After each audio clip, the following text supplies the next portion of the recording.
Joining us this hour. Happy Veterans Day. Something weird is going on in Virginia. The iconic visual memory from the recount of the presidential vote in Florida in the 2000 election is probably this guy. Remember him? His amazing bulgy eyeballs staring at those punch card ballots from Florida. This poor guy trying to discern voter intent in those punch cards. He was kind of the iconic visual memory of Florida 2000, right? Well, this is the Commonwealth of Virginia today. Ringing any bells? In Virginia right now, the election is not over, despite the calendar. We know that Bishop E.W. Jackson is not going to be lieutenant governor in Virginia. We know that Ken Cuccinelli is not going to be governor in Virginia. But you know what? Ken Cuccinelli is still the attorney general of that state, and that turns out to be really, really important, given that the election is not yet over. For the last generation or so, attorneys general in Virginia have stepped down if they wanted to run for some other office in order to avoid a conflict of interest. One of the jobs of the attorney general is to help settle any legal disputes or any legal wrangling over elections and how the vote is counted. That's a really awkward thing to do if you yourself are running in that election. So all those guys stepped down. Ken Cuccinelli, however, did not. Ken Cuccinelli was never bothered by the prospect of having to weigh in legally on an election where he was on the ballot. Ken Cuccinelli became the first attorney general in 30 years in Virginia to not step down from that job when he ran for governor. And now, yes, it's true, his governor's race is settled. But the race that is outstanding is the race to replace him as attorney general. And that race is as close as you can possibly believe. Ahead of Election Day, it was pretty clear this race was going to be close. I mean, the E.W. Jackson race was pretty clearly going to be a blowout. The Ken Cuccinelli, Terry McAuliffe governor's race looked like it was going to be a blowout. It ended up being closer than the polls indicated, but still it wasn't really all that close. The Attorney General's race, though, between a Cuccinelli acolyte named Mark Obenshain, the Republican, and a Democrat named Mark Herring, that race polled close from the beginning. It has never been anything other than too close to call since the polls closed last week. By the day after Election Day, there were only about 200 votes between them. By the day after that, there were something like 700 votes between them. By this morning, the number of votes between them was down to 17. 17 votes over the hours today. The margin between these two candidates flipped sides and crept up to 117 votes out of more than 2.2 million cast. It is this close in Virginia. Here's the thing, though. Here's the problem. Fairfax County. Virginia has 95 counties. Fairfax County up there on the top right, Fairfax County by population is by far the most ginormous county in the state. It also leans really quite Democratic. President Obama in 2012 won Virginia by about 115,000 votes. His margin of victory in Fairfax County was nearly 85,000 votes. That's where he got that margin. So yeah, Fairfax County is the motherlode for Democrats. To the extent that Virginia is a purple state, Fairfax County is the blue part of the purple. And in Fairfax County, there is some trouble. Heading into the voting period, we probably should have recognized that there was going to be trouble. We should have recognized the omen that things were going to be difficult when the local Republican Party in that county objected to a button that Democratic Party volunteers wanted to wear at polling places. The local Republicans said Democrats should not be allowed to wear such a partisan political slogan anywhere near where people were actually voting. The objectionable slogan on the button was this: "Every vote counts." The Republican Party of Fairfax County, Virginia, objects to that blatantly partisan sentiment. They tried to get those pins banned. Every vote counts. Are you kidding? That's so Democratic. They tried to get those pins banned. It did not work, but it should have been a sign that they tried. On election night, there was yet more weirdness. There seemed to be thousands of votes just missing in Fairfax County.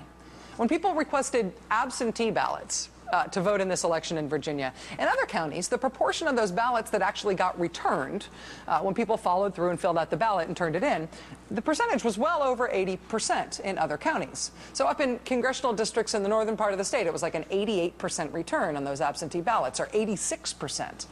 But in the most heavily Democratic parts of Fairfax County, in the congressional district that is the bluest part of that whole blue county, it wasn't 80%, 85%, 90% of people turning in their absentee ballots. For some reason, there, and just there, it was only 50%.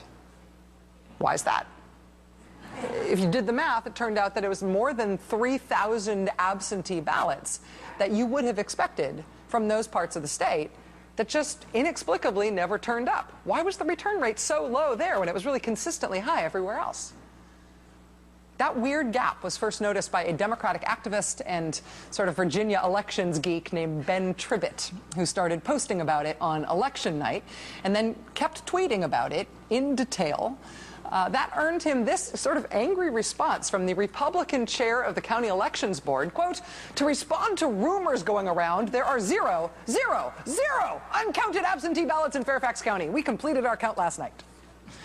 Despite that admirably emphatic repetition, there were not 0 uncounted absentee ballots in that county. There were 3,000 of them, just like the Democratic activist guy had figured.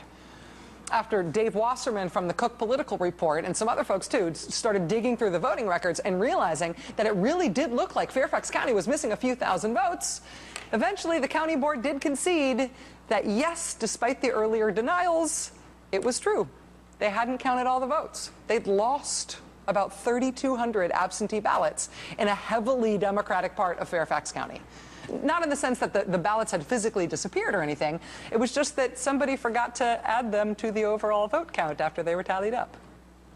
That led to a, it has to be said, contrite and very polite climb down from the guy who'd been all 0, from the guy who denied there was any problem before. He retracted his earlier statement, and he apologized, and they explained what they had done wrong. It also led to the statement from the local board, quote, "After a thorough investigation of the situation surrounding the incorrect tabulation of results in the 8th District, we have determined that there were errors in the tabulation that reduced the final vote tally by approximately 3,200 votes. Those errors were corrected."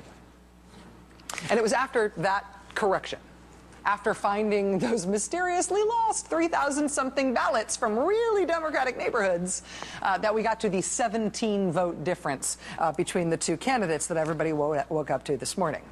But oh wait, the worst was yet to come. Happy Monday, because it turns out Fairfax County has not counted all of its votes. There are still provisional ballots left to be counted. And this is the truly amazing part. This is the national politics story of this story. Based on guidance from Ken Cuccinelli's office, the State Board of Elections has now ordered Fairfax County, and Fairfax County alone, to change the way it's counting its ballots. The State Elections Board, which is mostly Republican, appointed by the outgoing Republican governor, Bob McDonnell, say they took advice from Ken Cuccinelli's office and decided to send a notice to Fairfax County that the state has to change its longstanding practice of the way it counts provisional ballots.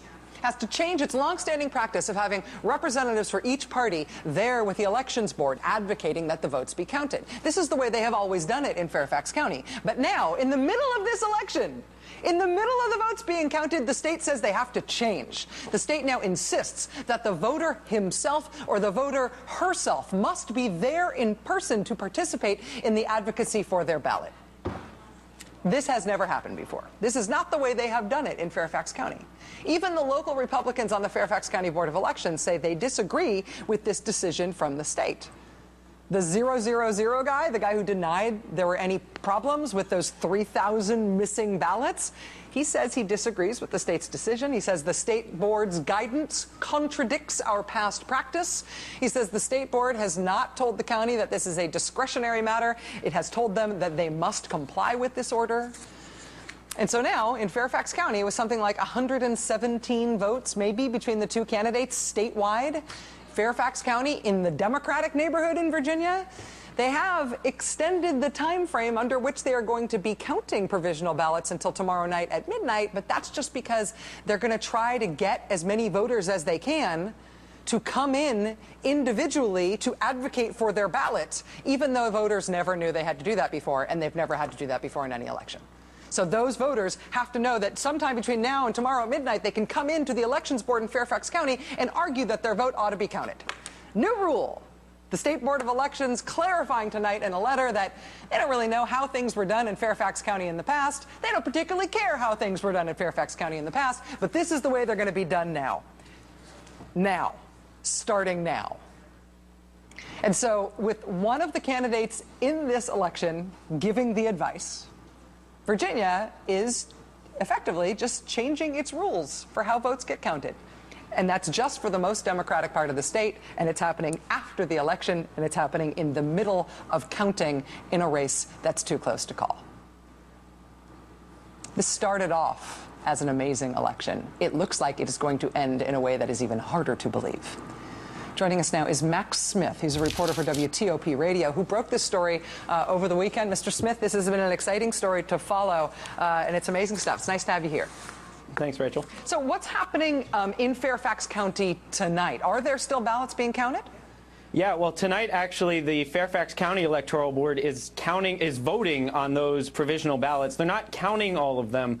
They're just voting whether to approve or disapprove them or put them off until tomorrow. As you said, they have until midnight tomorrow night to verify all of their ballots and all of their final vote counts to the State Electoral Board. They've corrected that 3,200 miscount. There was a separate miscount down in Richmond where they say they've got that fixed tonight. That's what has Democrat Mark Herring in the lead by about 117 votes. That's about 0.05 of 1%. In Fairfax County, they have approved tonight so far 189 of those provisional ballots. They've rejected 138 of them, and they're waiting to hear or waiting to decide on 166. And the Electoral Board says they'll be there all night tonight and then back again tomorrow to hear from any more voters that want to come forward and provide that last-minute information. And in an election with more than 2 million votes counted, thinking about 166 outstanding ballots, you usually would consider that to be a rounding error. You'd never have to consider it. But with this race this close, this could be everything. I have to ask you, how are the campaigns for Mark Obenshain and Mark Herring dealing with this news, and how are they participating in this process? Well, they've both said that they're going to win. They've just been sitting there in Fairfax County, the Democratic Party lawyers at a meeting on Saturday where they were correcting that big absentee miscount or non-inclusion in the count. The Democratic Party lawyers were asking the Fairfax County Board to wait, because the Fairfax County Electoral Board, if they wait and discover any more little outstanding votes, those are likely to go to the Democratic side. So far in the Attorney General's race, Fairfax is 61% for Democrats and 39% for the Republican, whereas down toward Richmond, it's the GOP who's asking the board there to wait. They're hoping that they can get some votes thrown out by saying that there's an overcount. So there were some machines that might have been double counted, and the GOP wants to check those against the actual poll books where voters signed in. But the Electoral Board there says that that will require a court order, which is probably where we're headed anyway once we head down towards a recount. And as we head toward court orders and towards the inevitable recounts, and it sounds like maybe lawsuits in this case, there is this thing that looks a little weird from the outside that maybe doesn't seem that weird from Virginia, which is that Ken Cuccinelli's office is involved in some way in adjudicating these matters and in giving advice to the Fairfax County or to the State Board of Elections, who's then directing Fairfax County what to do with those ballots. When he was a combatant in this election, is that seen as a problem in the state by any of the people involved? And is there any sense that he may have to exempt himself from this process and have this decided in a less partisan way? Well, there were some people who brought up the issue of whether he should resign back when he began to run, whether he should resign from the Attorney General's office, as you pointed out earlier on in the show. But in this particular case, there are people in the progressive blogosphere who have kind of taken this and run with it as this is some sort of voter suppression or something like that. But in general, as far as the way the actual local electoral boards are being run, every one has 2 Republicans and 1 Democrat, but there has been no sort of allegation in any case that I'm aware of that anyone has been acting on the local electoral board level on a partisan basis. And in the Fairfax County case, the Democrat on the electoral board said he strongly disagrees with the State Board of Elections' interpretation of the law. One of the 2 Republicans said he disagrees, only disagrees, and that got loads of laughs in the room on Saturday, of course, when he said that. But in this particular case, the State Board of Elections insists that this is how they have always interpreted the law. So the law basically says a voter and their representative are 2 of the people who are allowed in the meeting meeting where they decide whether the ballot should be accepted or rejected. The other people are the 3 members of that local board of elections and 1 member of each party, the Republicans and the Democrats. And it's the and that representative that has caused so much of an issue here, because the State Board of Elections interprets that law, which was implemented in 2012, last year, as saying the voter and the representative must both be there. Both be there Fairfax together. County had been interpreting it as the voter or the representative, because they're both allowed to be in there. And that had been their longstanding practice. And so it has been their longstanding practice, and making them divert from from longstanding practice in the middle of counting the votes is amazeballs, even in terms of national politics. This is amazing. That's my words, not yours. Max Smith, reporter for WTOP Radio, covering Northern Virginia. You've been doing great work on this story, Max. Keep it up. Thank you for your time tonight. Thanks, Rachel. Thank you. All right. There's a lot of news tonight. Some very determined Democrats have, at least for now, won a very big fight in a very big fight in a state where they're used to having very big fights. And former President George W. Bush is into a bit of a pickle this week. And he's not saying whether it's about money or whether it's just about the rapture. But we've got enough detail to help you decide at home. Stay with us.